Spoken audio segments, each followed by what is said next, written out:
Buenos Dias Gunners Collective. Back at it, you already know. Like a motherfucking smack addict, right? And as you can tell by today's thumbnail, yes indeed, I'm about to put graffiti on the bus in a Menudo style in a direct fashion, man. Let's talk about it. As you can tell by that thumbnail right there, bang, bang. We're talking about prison fights, man. And some of the best fights I ever seen and some of the best fighters I ever seen. So I was good. And in that fashion, there were some hitters in a half shell, turtle power.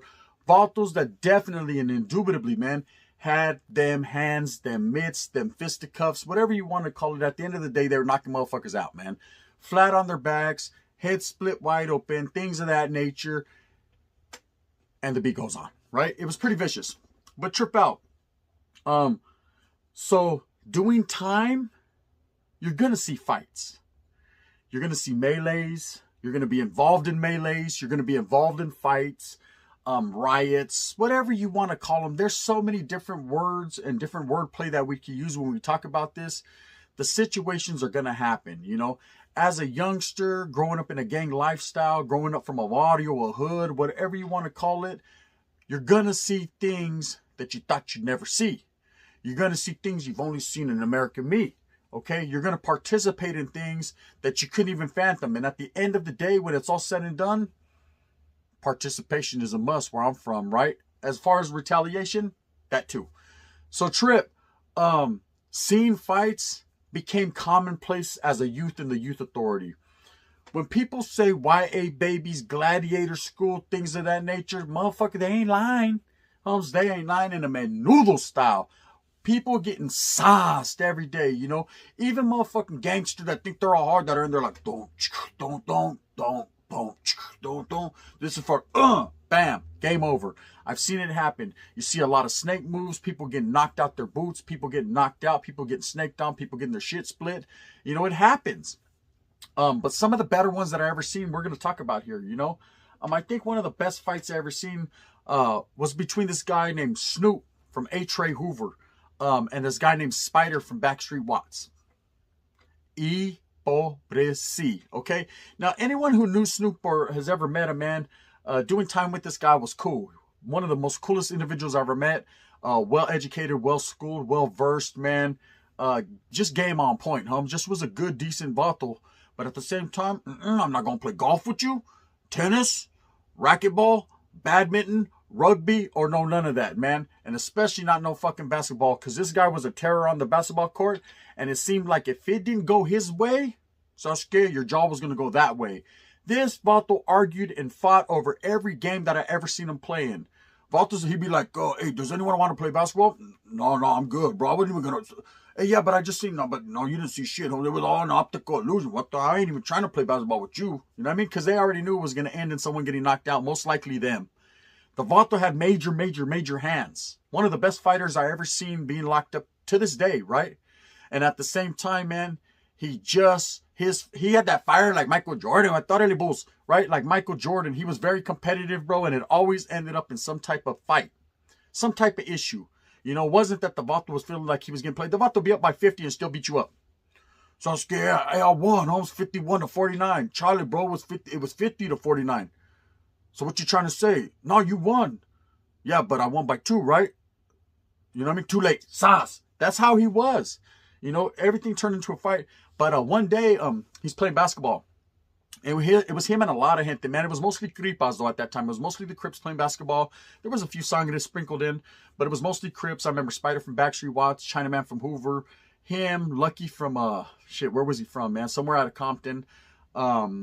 Stone from Raymond Avenue Crip. Couple dudes from Long Beach, Monk from the East Coast. These guys were all playing basketball, doing their thing. I was a young norteño in the corner trying to smoke a micha, man. I was trying to smoke a little half of a fucking sick that I came up on. You know, I bought for 2 sopas and a soup, 2 sopas and a soap. Just doing my thing. Me and the homeboy Bad Boy from Sakura, we're kicking back, smoking. And all of a sudden, man, I don't know what was said, man, but this Vato Spider from Backstreet Watts, I see him running behind the handball court. So me and fucking Bad Boy take off kind of walking along the fence. Because we're young, man. We want to watch. We want to see what's going on. Of course, we're not going to fucking do no dry snitching, man, and divert tactics where the fucking placas are looking at us. But for the most part, when you're in YA and going behind the blinds, the cops don't care what's happening as long as they don't see it. Their name's Bennett. Homeboy, they're not in it, right? So now I see Snoop walking that way, and I said, ooh wee, oh my, right? And Snoop goes. And as soon as he hits that handball court, Holmes, these vatos rush each other like two fucking raging bulls at a fucking bullfight, right? And I'm telling you right now, bro, this was not an easy one to judge, right? These vatos were slanging them, right? And I had never seen Spider from Backstreet Watts fight. He was a lot more of a quiet individual, kept to himself, kind of did his own program. Of course, he kicked it with his car, which were the Cripas at that time. But it wasn't like this vato was boisterous or out there really doing his thing, man. He was just kind of quiet, kicked it with his people, and that was that, doing his time. But these motherfuckers, bro, they was on a different level. It was like a hurricane, a tornado, Sasuke, and a fucking Silencio concert all at once, right? There was shit flying everywhere. They were getting it, bro. That fight probably was one of the longest fights I ever seen happen in front of my eyes without them getting busted. They must have fought for a good 10 minutes. They were getting their issue. And by the time it was done, Spider's fucking eye was damn near hanging out. Fucking, the homeboy Snoop's knuckle was fucking cracked open. His fucking tooth was chipped. These vatos put it down, right? And I tell this story to say this. Two individuals, same car, same homeboys, just didn't see eye to eye, went like grown men, even though they were young kids at that time, 16, 17 years old, behind the handball court, and like men handled their business, you know? Words were spoken, words were said, Holmes, fists were thrown. And after that, they sat down together with some fucking chipped teeth and ripped up ears and ate sopas, Holmes. You know? They let bygones be bygones. They handled their business as men. No one ever spoke on who won. Me personally, I thought Snoop fucking cracked him too many times. But at the same time, it was what it was. Okay? Now, another individual I'm going to talk about, I've mentioned him in a lot of my spills. I got nothing but love and respect for him. Shout out to the homeboy Soldier Boy from Stockton, 6th Street. One of the most vicious, the most vicious, bro. This vato has more hands. The vato was born with 4 hands, vato. Straight up. Okay? He was born with these right here and 2 more. You know, he ain't fucking around, bro. When he hit you, you did the 360, the tornado, and you fell. That was it. It was plain and simple, period. And I've told the story about how he got into it with the vato named Tigre from, I don't even want to say his vato because I don't want to make anyone feel like they're disrespected. But he went in there, knocked the vato out, hit him one more time, and woke his ass up. He was not playing, right? But I will tell you this story. There was a little vato from Bakersfield, right? A little vato from Bakersfield, man, and this is a true story facts, Holmes. Vato gets in there. He's on the compa, it's all good, you know. And I could tell he's feeling some type of way, you know. And when most Sureños would get there, Holmes, they would call a Norteño out, Holmes. They wanted to see him. They wanted to prove that they were about their business, and that was one way to do it if they didn't have no enemigas to get off with.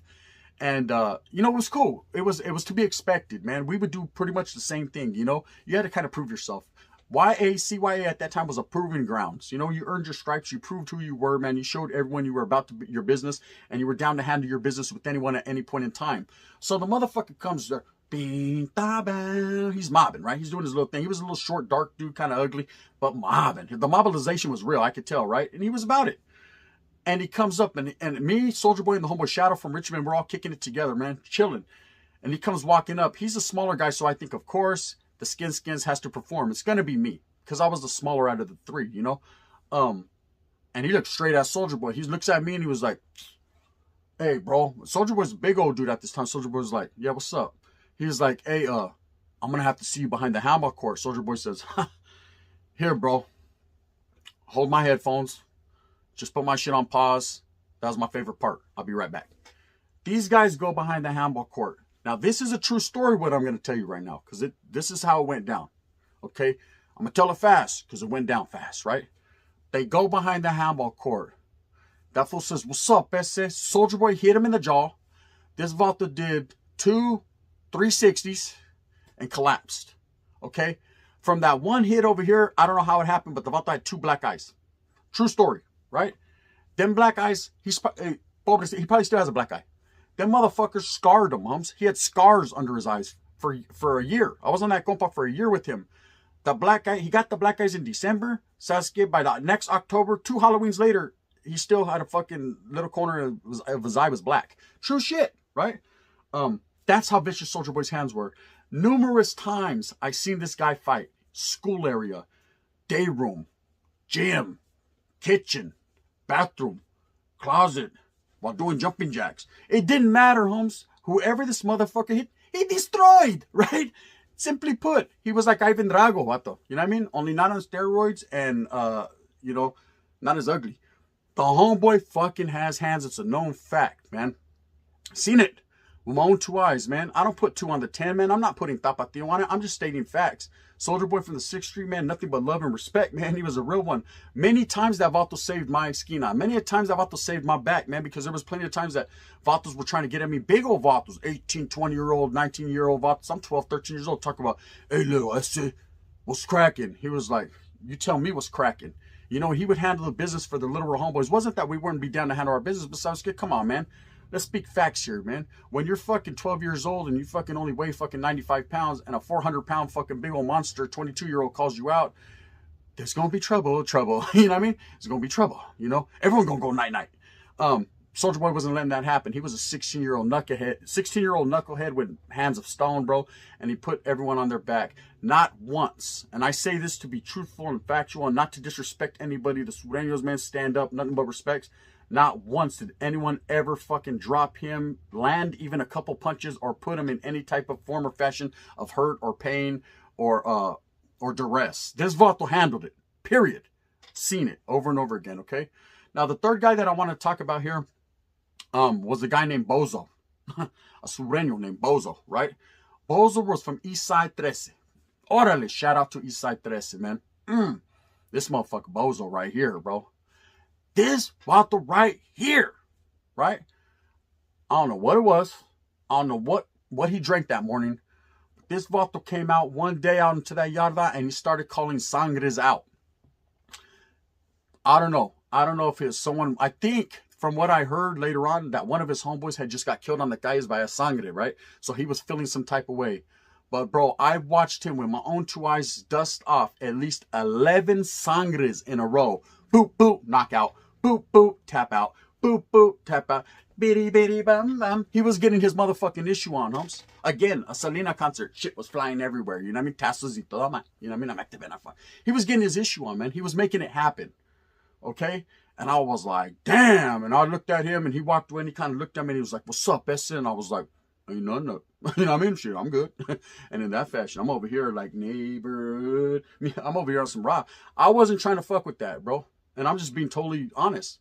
The fool had hands, and even Soldier Boy was impressed. He was like, damn, man, motherfucker was feeling some type of way. I think, man, like I said, his homeboy got clipped, bro. His homeboy got killed. Rest in peace to his homeboy, man. And he just fucking, the spirit was in him, but he had the Holy Spirit. He was handling his business. He made it happen, bro. I've seen it with my own two eyes. Now I want to talk about probably the best fight that I ever seen in my life in prison, man. The best, bro. Besides that Spider Snoop one, that was a good one. Was this guy named Lucky. You know, I don't know where he was from. I think he was from Sanjol. And I think he was a Sureño out of Sanjol, man. But he got into it with the homeboy named Peeps. Peeps was from Stockton. These motherfuckers right here, bro. They fought all the way from one point of the day room, down one side of the dorm in Carl Holton, all the way to the other side of the dorm, in the bathroom, went back up the ramp, and ended up in room 11. Getting it. Blackas didn't know what to do. They couldn't stop it. They were macing the shit out of these guys. These guys kept going. These guys got it in, bro. And at the end, they were both slammed, mace, looking at each other, bro. And I swear they both got up and they both looked at each other. And at the exact same time, the words that came out of their mouth was like, respect. Bro, true story, palabra, that happened, okay?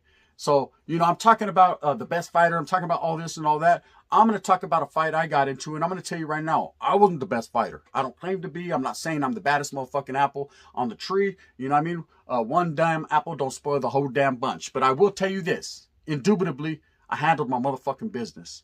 Still down to handle my business, right? And in a fucking menudo fashion, menudo style. Trip. So I remember I'm chilling, man. I'm posted up with the homeboy Bad Boy and the homeboy Spanky, the Gilas, rest in peace. We're posted up, kicking it, and we're playing dominoes. We're sitting on our bunks. You know, the short wall was we're in Nellis, and we're playing dominoes, getting ours on, getting it in. And This Vato, he comes up. Oh, it was the homeboy Chuco from Sanger was there too. Chuco from Chancla, Barrio Chancla, which were at that time were Norteños. Now that barrio has flipped and they have become Fresno Bulldogs or Sanger Bulldogs, whatever the case may be.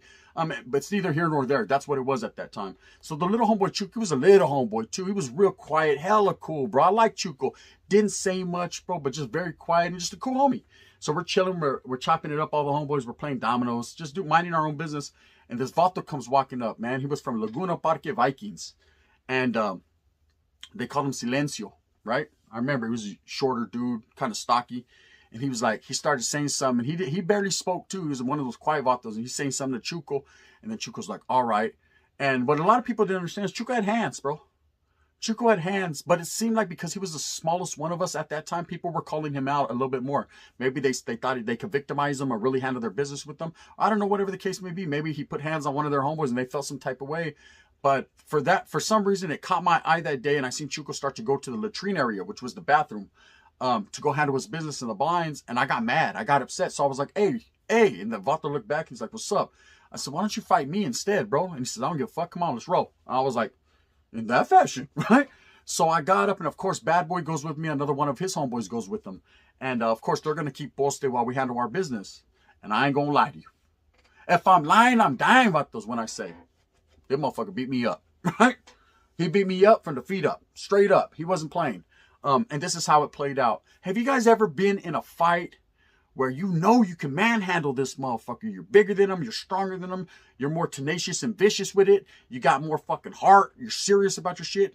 But this motherfucker, you just can't get him, right? There's nothing you could do, man. He just has your number. This motherfucker put his head down and proceeded to throw these fists, homes, that felt like they were fucking, like Hulk Hogan was throwing them. You know what I mean? I am a real man. This Vato fucking hit me in my motherfucking jaw so many times, bro. I thought my jaw done fell off and it fell in the toilet. I couldn't get him, and I started to get frustrated. I wasn't necessarily getting hurt. I was feeling him. Don't get it twisted. Don't get it twisted.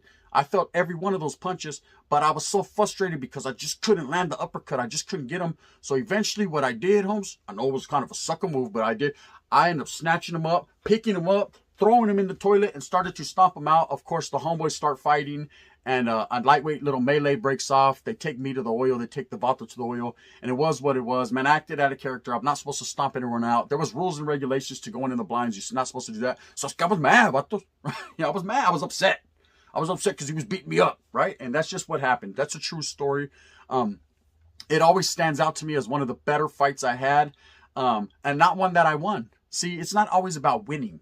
It's about the pull up and the show up and really doing it, handling your business, right? And I felt some type of way. I thought I was going to go in there. Don't even trip, little homie. I got this shit. Watch out. Saz. No, I don't. No, Chuco. Right? That's how it ended up. But I don't discredit that man. I give that man respect. He did that. Whether he put his fucking head down and just let him fly, Holmes, whatever his fucking tactic was, it worked. It definitely worked. You know, they can't say swimmers aren't winners because that motherfucker, he was like that fucking Olympian in that motherfucker. He was making it happen. You know, I can't do the breaststroke, bitch. Right? I was trying to catch up with a big old tomato in my back pocket. Anyway, so that was one of the better fights I've been in. Of course, in my life, in prison, you don't see as many fights. One-on-ones. Every once in a while, you'll see the Africanos break out into some type of lightweight one-on-one, two-on-two. But for the most part, you're not going to see Raza indulge in any type of frivolous fights, one-on-ones. Man, if it's going to happen with the Raza, it's going to fucking happen. They're going to get it cracking. There's going to be fucking people life flighted out. And there's going to be a lot of metal involved. You know, that's just how it goes. So for the most part, you're not going to see a lot of Mexicanos, Chicanos, Raza from either side, Holmes, indulge in that frivolous behavior because it's just not becoming, Holmes, and it's not what happens. There's so much respect on them yards. Everyone knows that when the yard goes down, it's fucking going to go down. You know, what you're going to see more is removals, things of that nature, whether they're hands-on or weaponry is involved. That's what's going to happen on prison yards in the state of California. I can't speak for other states because I haven't been to other states like that to tell you how it goes down. You know, now when I was out of state, of course there was some one-on-ones. I indulged in a couple of one-on-ones, right? But they were neither here nor there. Nothing to speak on, nothing to really elaborate on, nothing fantastic. Just basic fights. You know, you win some and you lose some. But I did see one. I did see one where these two white boys, and they were cool homeboys, I guess. You know, they were partners. They were chilling. They were on the basketball court. And they were playing. I think I've told the story before. I'm going to reiterate it. Remix. They were playing basketball. And they were playing one-on-one basketball. And they were getting a little aggressive, you know, a little pushy with it. But they were homeboys. They were actually sellies. And me and a homeboy Bishop from Stockton, we're kicking back and we're trying to fucking light a fucking frajo. And we ain't got no fucking wick. We ain't got nada, right? We're struggling with an old lighter that's fucking been in prison with us for fucking the last 3 years. We're trying to light the motherfucker. And all of a sudden we see him start to argue. So we're laughing. Hey, look, these white boys are going to get off right now. Trip out, right? And one of them turns around and he calls the other one a bitch, right? Now, anyone that's ever been to prison, they'll tell you there's certain words you don't say. That's right up there with the best of them. So when he says this, the other one's feeling some type of way. And he said, what'd you say? I was like, oh, shit done got real. It just got real right now. And the Vato's like, you heard me. And he's like, we can go in the corner and handle business, which was kind of the little blind spot area. There was really no way to get away with it, but they were going to do what they did into the tower, seen him and shot somebody. The other guy wasn't going out like that. He's like, what? And that fool said, you heard me. Boom. He hit him, bro. I seen his eyes roll back in his head. And that guy went, boom. He fell. When he fell on the ground, I heard a splat. I told my homeboy Bishop, let's go. That vault was gone, right? And in that fashion. Of course, authorities came, the CEOs, the fucking whoever, whatever the case may be, they locked everyone down. They took this guy out in a body bag and this one in handcuffs. And that was it. C'est la vie, sayonara, hasta luego, hasta la bye-bye. He was gone. We never seen him again. Last I heard, man, he ended up catching a life beef over that. Vato only had a couple months left to the gate. So it's crazy. It's crazy in prison because things like that could happen, man. Oh, what a difference a day makes. Everything could be good. You could be chilling like a villain while you're dripping the toilet, man. Just mobbing. The mobilization could be all the way right, you know? And then bang. Next thing you know, you're in the oil like, I didn't even mean to do that. So I guess that big old bone crusher sticking out of his ear. You didn't mean to? No, it's because I was only aiming for his shoulder. But it was at the same time because he ducked. So he should have kept his head up like a soldado. Or he wouldn't be feeling like that. I was only trying to pierce his ear. You know what I mean? Nah, you were trying to do something bad to him and you did that. That's what happens. Anyways, those are some of the best fighters that I've seen while incarcerated. And I say most of them were as a youth because that's where it was really going down, man. I'm sure there's some bigger, badder, more vicious type motherfuckers, man. I know a lot of people got a lot of different stories and can speak on that. But at the same time, these are my experiences, things that I've seen and true stories of real life facts, you know. I'm not trying to play and portray the role like I'm some high-powered motherfucker because I'm not. At the end of the day, I'm just like everyone else. I'm just like you watching this. And it's nothing but love and respect. And it's all about coming together and stop the fight the power. Right there in that fashion. Orderly Flavor Flav, you know. Anyways, man, hit that like button, like and subscribe. If you don't like it, you know, it is what it is. I appreciate your view. Anyways, gracias. You know, I hope that you move fast with a purpose. I hope that you get everything that you want coming to you. Remember, at the end of the day, it's all about fucking being there for the raza, getting there for your family, making that shit happen, doing what you got to do, man. We got the holiday season up, man. Think about your kids. Think about your familia. Think about yourself, homes. Take a little time, homes. Be a real one. Bang, bang. The gun.